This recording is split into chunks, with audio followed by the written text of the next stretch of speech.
पुरी जिला शिशु सुरक्षा यूनिट पक्षर 2 दिनिया तालीम कार्यक्रम अनुष्ठित हो जाइछि। पुरी जिलार समस्त शिशु जत्न अनुष्ठान 40 जन अधिकारी और कर्मकर्ता एथे योगदान करथिले। डीआईईटी तालीम केन्द्र रे अनुष्ठित एही कार्यक्रम को डॉक्टर बिरजा शंकर रथ उद्घाटन करथिले। जिला शिशु सुरक्षा अधिकारी मनोज कुमार त्रिपाठी स्वागत भाषण प्रदान करथिले।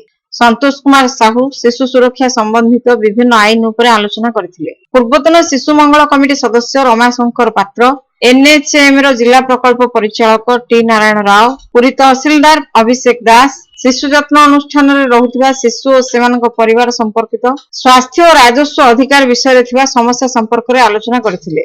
किशोर न्याय परिषदर सदस्य नम्रता चढ़ा शिशु जत्न अनुष्ठान रे चिंतामुक्त होई कार्य करिवार उपाय उपरे आलोचना करथिले। सुरक्षा अधिकारी स्निग्धाराणी साहू शिशु मानकर अणानुष्ठानिक जत्न और परिवार सम्मिश्रण उपरे आलोचना करथिले। अतिरिक्त जिला शिक्षा अधिकारी हिमांशु समर्था शिशु जत्न अनुष्ठान अंतेवासी शिक्षा संबंधी समस्या उपरे आलोचना करथिले। उद्यापनी कार्यक्रम में शिशु मंगल समितिर अध्यक्ष डॉक्टर अजित महापात्र और जिला सूचना अधिकारी संतोष कुमार सेठी योगदान करी अंशग्रहणकारी मतामत शुणिथिले और निष्ठार सह कार्य करने को परामर्श देथिले। सुरक्षा अधिकारी शुभ नारायण शतपथी मिशन वात्सल्य शिशु जत्न अनुष्ठान कर्मकर्ता दायित्व और कर्तव्य उपरे तालीम प्रदान करथिले।